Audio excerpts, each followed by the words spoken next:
In my research, I was very interested in creativity, how creativity works, and then how people think about creativity and how those ideas get institutionalized.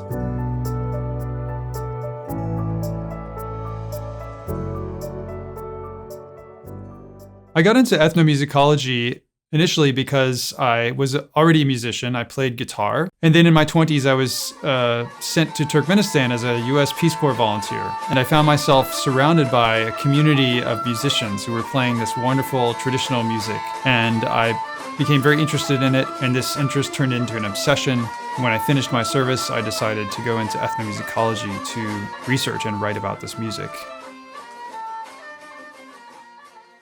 As an ethnomusicologist, I'm trained in ethnographic fieldwork, which often involves participant observation, learning to play the music that you're writing about. I studied several instruments, bağlama and oud in Turkey, dutar in Turkmenistan. Took a lot of notes about the kinds of things that my teachers said about the music they were teaching me, and that other fellow students were saying about this music and what they were listening to and how they saw it changing over time and what they thought about that. But also I had certain historical threads that were of interest to me in my research. Where did this idea about anonymity come from in folk music? Why was it so important? And a lot of that research involved finding textual sources in archives. So there was an element of historical archival research that I was doing as well. And oral history, where I would find people who were active in important roles in the institutions I was writing about, and I would pick their brains. So my research really involved a mix of methodologies. The genre of folk music in Turkey was promoted through most of the 20th century as part of a nation-building project, projecting this idea that there's a Turkish people and that this is their culture. This expresses who they are, the Turkish soul, so to speak. In Turkey, there's a very strong narrative that folk music is anonymous, that it is created through collective creative processes. That narrative was very central to how folk music was institutionalized and promoted. Since about the 1980s, Turkey has gone through a process of revamping its copyright laws and the enforcement of them. Folk music and the ideas about anonymity, anonymous creativity that are associated with it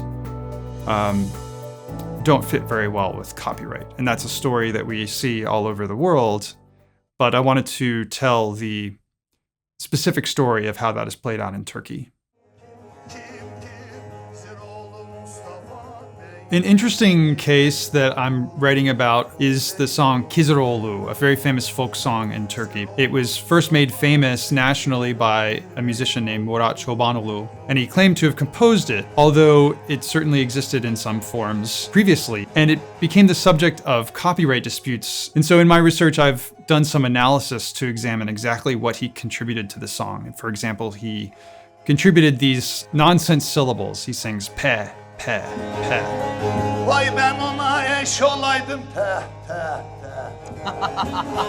Anadan 15 olaydım hey hey hey.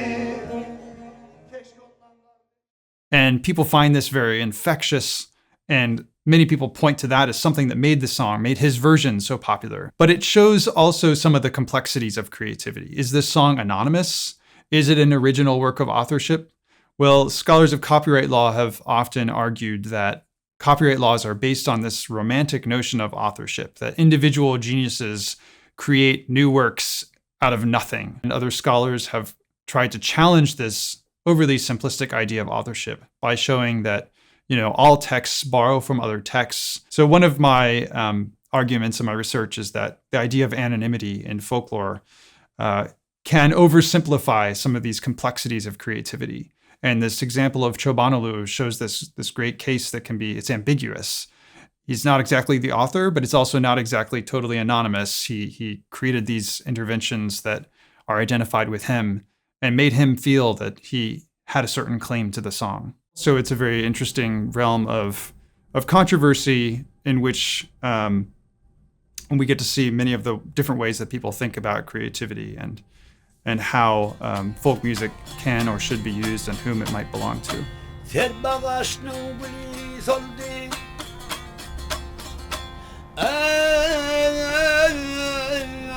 Güzel bağaçның gülü soldu bu gülü neyne sap olur.